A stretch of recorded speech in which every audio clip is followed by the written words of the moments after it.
Olá, queridos amigos. Hoje vamos falar de um caso muito sério, que é o caso de estupro, e relacionar isso com a Bíblia. Robinho, Daniel Alves e estupro. Em 2013, Robinho e mais 5 amigos foram denunciados por estupro coletivo por uma jovem albanesa. O crime ocorreu em janeiro daquele ano na boate Silcaf, em Milão, na Itália. Essas informações eu tirei do portal G1. A justiça italiana condenou Robinho a uma pena de 9 anos em regime fechado. O Superior Tribunal de Justiça, aqui no Brasil, ele decidiu que Robinho cumprirá a pena aqui e ele já foi preso, ou seja, já começou a cumprir a sua pena. Qual o problema aqui? Robinho é cidadão brasileiro, está no Brasil. Quando foi condenado na Itália, antes da condenação, ele fugiu para cá. E então o Superior Tribunal de Justiça, STJ, disse: não, cidadão brasileiro, ele cumpre a pena aqui, mas ele vai cumprir a pena que os tribunais da Itália deram. E lá na Itália ele foi até a última possibilidade dele. Tudo que ele podia exercer de direito, ele exerceu e foi condenado em todas as instâncias. Quer dizer, os tribunais entenderam que ele cometeu o crime, que ele deveria pagar. Segundo caso que nos chocou nesses dias, Daniel Alves, outro jogador de futebol, foi acusado de agredir sexualmente uma mulher de 23 anos no banheiro de uma boate de Barcelona em 30 de dezembro de 2022. Ele foi detido no dia 20 de janeiro de 23, quando compareceu para um depoimento e mantido em prisão preventiva lá na Espanha, né? Daniel foi condenado agora recentemente a 4 anos e 6 meses em regime fechado e mais 5 anos de liberdade vigiada pelo crime de estupro. O caso do Daniel Alves está na justiça espanhola e ele pode fazer apelações. No caso do Robinho já acabaram-se todas as apelações, mas o Daniel ele ainda pode apelar, mas já foi condenado. Robinho e Daniel Alves são ídolos do futebol. Eles têm milhares de fãs. Jogaram em times famosos e jogaram na seleção brasileira. Quantas vezes eu não os vi jogando na seleção? Robinho, uma época, quando iniciou aqui no Santos. Daniel Alves, agora, até há pouco tempo atrás, jogou aqui no São Paulo. Mas eles jogaram em times famosos da Europa. Milan, Barcelona, PSG, etc. E na seleção. E eu me lembro de uma vez em que essa questão do racismo estava muito forte na Europa, e o Daniel Alves estava jogando em um jogo e aquelas questões de racismo, porque ele é negro, e eu me lembro, jogaram uma banana perto dele. Aí ele fez um gesto que para mim foi sensacional. Ele pegou a banana, descascou e comeu ali, no campo de jogo, e continuou o jogo normal. Eu achei aquilo sensacional, da parte do Daniel Alves. Mas, veja bem, famosos como são, ricos, obviamente, essas duas pessoas não são pessoas pobres, né? São pessoas ricas. Com família, não sei que Daniel Alves é casado, não sei o caso do Robinho, mas de alguma forma eles têm família. Gente boa, né? E mesmo assim cometeram um crime, praticaram estupro. Então veja, não são apenas pessoas pobres ou pessoas más que cometem crimes. Estas pessoas são boas pessoas, mas cometeram crimes. E por conta dos crimes merecem a condenação que receberam e devem cumprir sua condenação. O que diz a Bíblia sobre o estupro? A Bíblia não fala especificamente do estupro, diretamente, a não ser em um texto que eu vou dizer para vocês. Mas, de um modo geral, a Bíblia, obviamente, se coloca contra o estupro. Em 1 Tessalonicenses 4,3, o apóstolo Paulo diz: a vontade de Deus é que vocês sejam santificados. Abstenham-se da imoralidade sexual. Abstenham-se da imoralidade sexual. Essa palavra imoralidade, no texto grego porneia, ela significa qualquer tipo de imoralidade, que pode ser o estupro, que pode ser a fornicação, que pode ser o adultério, que pode ser atos homossexuais. Podem ser vários tipos. Então, abstenham-se da imoralidade sexual. É o que diz o apóstolo aqui em 1 Coríntios 4,3. Em Deuteronômio,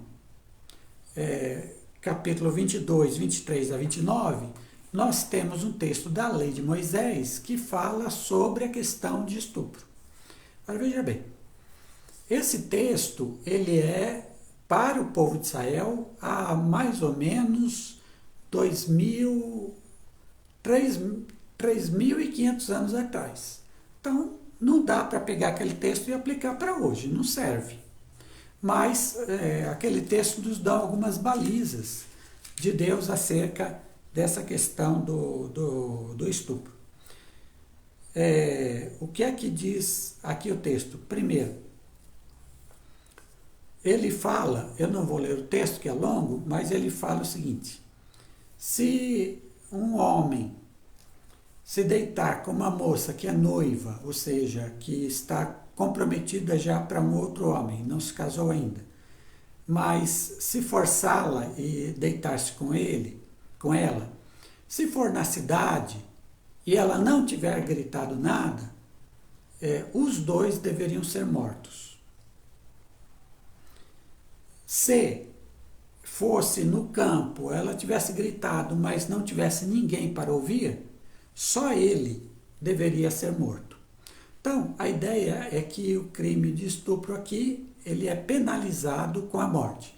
Mas, quando a moça não é noiva, quando a moça não está comprometida já para se casar, aí a lei dizia o seguinte: o estuprador pagava mais ou menos 1 quilo de prata, que era um metal precioso na época, caro, ao pai da noiva, e se casava com ela, sem possibilidade de divórcio. Ou seja, ele, já que ele cometeu um crime ao ter deitado com aquela mulher, então o castigo era ficar com aquela mulher, ele tirou a virgindade daquela mulher, então o castigo era se casar com ela, era ficar com ela. E dessa forma teria de formar uma família. Mas aí você diz, bom, mas aí seria um duplo castigo para a mulher. É verdade. Mas nós estamos falando daquele tempo, daquela cultura. A gente não pode trazer para hoje, que aos nossos olhos é um absurdo tal solução, né? Mas naquela época tinha sua razão de ser. O que a Bíblia no geral diz é que nesse caso da lei de Moisés, o crime de estupro tinha como pena a morte. Agora vamos para nós hoje. O que é que diz o Código Penal? Estupro é um crime. Artigo 213. Que crime é esse? Constranger alguém mediante violência ou grave ameaça, a ter conjunção carnal ou a praticar ou permitir que com ele se pratique outro ato libidinoso. Pena: reclusão de 6 a 10 anos. 6 a 10 anos de reclusão. Veja bem, antigamente havia no Código Penal uma diferença entre o estupro e atos libidinosos. O estupro era sempre a conjunção carnal. E atos libidinosos eram os outros que não envolviam a conjunção carnal. Houve uma modificação e agora tudo é considerado estupro, tudo. Atos libidinosos são considerados e caem aqui como estupro. Então não é preciso que haja penetração para que seja considerado estupro, não. Qualquer ato libidinoso que é feito por constrangimento, ele é classificado como crime, e crime de estupro. O estupro, além de ser um crime gravíssimo, ele é também um pecado contra a mulher. Aqui estamos falando daquilo que Deus determina, né? Crime, porque está no Código Penal, a definição que os homens dão em suas leis daquilo que não se pode fazer, daquilo que prejudica o outro, daquilo que é inaceitável que se faça. Por isso há uma pena. Mas é um pecado porque ele fere a vontade de Deus, aquilo que Deus deseja e propõe para os seres humanos. Eu quero trazer aqui algumas pesquisas. Uma pesquisa que foi feita pela IPEA, Instituto de Pesquisas Econômicas Avançadas, uma instituição bastante séria, e com base nas declarações da polícia, dos sistemas de saúde do Brasil e de outros casos que estão registrados, eles fizeram um estudo sobre casos de estupro aqui em nosso país. O que eles viram? Quais os resultados aqui desse estudo? O Brasil tem cerca de 822 mil casos de estupro a cada ano. 822 mil por ano. É muita coisa. O que daria 2 casos por minuto. Então, nesse tempo que a gente está aqui, supondo que fiquem uns 20 minutos, já aconteceram no Brasil 40 casos de estupro. 40!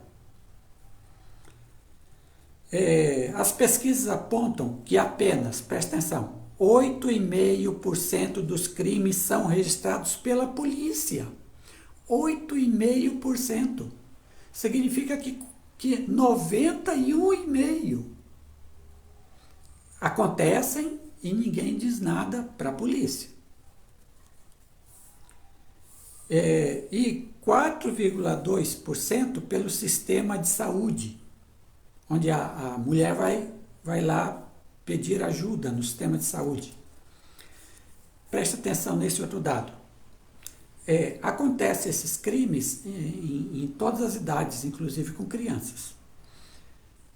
Agora, as idades nas quais mais acontecem esse tipo de crime, que é o estupro, dos 11 aos 15 anos de idade. Dos 11 aos 15 anos, sendo que o pico dos acontecimentos é aos 13 anos de idade.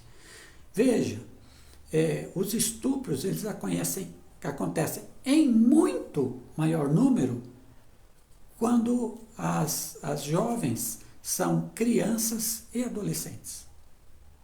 É aí que acontece com maior frequência. Quem são? Aí fizeram também dentro da pesquisa. Quem são os estupradores? Em primeiro lugar, parceiros e ex-parceiros. Ou seja, a pessoa com quem a mulher convive. Marido, companheiro, alguém, ou um ex-parceiro, né? Segundo grupo, os parentes. Aí vem pai, irmão, tio, avô, os parentes. Terceiro grupo, os amigos e conhecidos. E último grupo, os desconhecidos. O que a pesquisa indica é que o estupro acontece principalmente entre pessoas conhecidas ou entre pessoas que têm uma relação de parentesco ou tiveram ou têm uma relação amorosa, alguma coisa assim. E o estupro acontece aí, principalmente. O que o estupro causa na mulher? Aqui eu peguei um artigo que foi feito para a revista Sociedade Brasileira de Reprodução Humana, pelos doutores Flávia Belo Costa de Souza e outros. Aqui tem vários nomes, né? Vários doutores participaram. O título é Aspectos Psicológicos de Mulheres que Sofrem Violência Sexual. Eu vou ler uma parte, o resumo do artigo aqui que eles disseram, que eu acho interessante. A violência sexual contra a mulher é um problema de saúde pública que pode acarretar consequências médicas, psicológicas e sociais. As vítimas podem sofrer de transtorno de estresse pós-traumático, depressão, ansiedade, transtornos alimentares, distúrbios sexuais e do humor. Outras consequências podem ser maior uso ou abuso de álcool e drogas, problemas de saúde, redução da qualidade de vida, comprometimento da satisfação com a vida, com o corpo, com a atividade sexual e com relacionamentos interpessoais. Existe significativa associação entre violência sexual e sintomas de dissociação, congelamento e hipervigilância. A relação com a própria imagem, a autoestima e as relações afetivas também são afetadas negativamente, o que limita a qualidade de vida. Esses sintomas podem ser duradouros e estender-se por muitos anos na vida dessas mulheres. Portanto, o estupro e qualquer abuso sexual contra a mulher traz efeitos terríveis na vida dela. É algo que marca uma mulher pela vida inteira dela, ou pelo menos por muitos anos. E a recuperação da mulher, no caso de um estupro, é algo difícil. É algo difícil. No que eu encerro aqui, as mulheres, se você for vítima de abuso ou de estupro, procure ajuda. Não fique calada, sofrendo em seu canto. Vá, busque ajuda. Procure ajuda com um psicólogo, procure ajuda com um médico, procure ajuda no sistema de saúde. Mas, segundo lugar, denuncie. Se não denunciar, as coisas podem ser piores e vão ser piores. Denuncie a pessoa que faz isso. O agressor, ele precisa ser punido. Senão, ele continua. Então, a denúncia é importante. E o agressor, ele vai ter medo da polícia, ele vai ter medo de ser preso. É disso que ele tem medo. Mas se não é denunciado, ele não tem medo de fazer o que deseja. E outra coisa, denuncie porque você precisa de dignidade. Você sofreu um crime, você sofreu um abuso. Você tem dignidade. Denuncie. É algo da sua dignidade. Aos homens.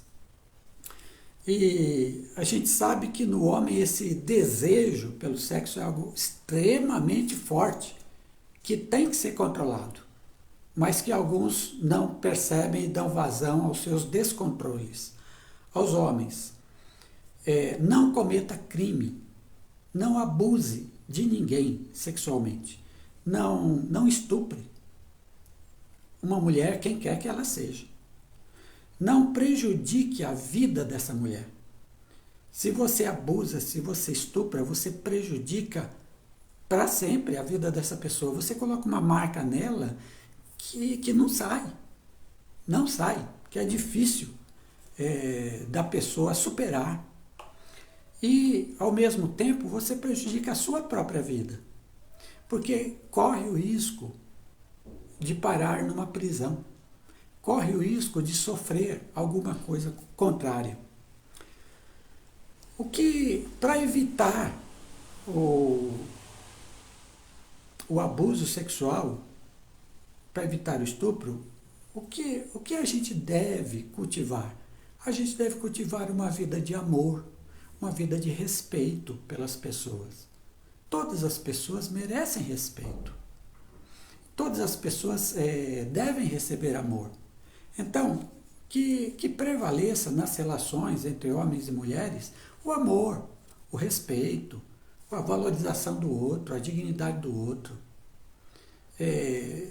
Tenha relações com alguém com quem você é comprometido, com alguém que te aceita e te ama, com alguém que gosta de você e você gosta da pessoa.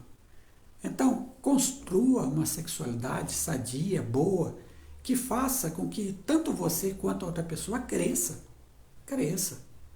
É assim que devemos viver. Por isso, o amor é o sentimento e é o poder que nos ajuda a evitar essas questões de abusos, essas questões de estupro. Então, para evitar isso, vivamos com amor, com respeito, com dignidade e sempre buscando a dignidade do outro, sempre buscando fazer o outro se sentir bem e estar bem. E dessa forma a gente evita essas coisas. Cada um se policia. Quem está em pé, cuide que não caia. Cada um se policie, porque todos somos fracos e todos somos pecadores. Mas, tendo essa visão de Deus, de que eu devo amar a outra pessoa, que eu devo ajudar a outra pessoa a viver bem, independente de quem é a outra pessoa, se seguirmos isso, então a gente vive a vida inteira sem cair nesses abusos, sem cair nesses crimes. É assim que devemos viver e essa é a minha palavra hoje. Que Deus abençoe a todos.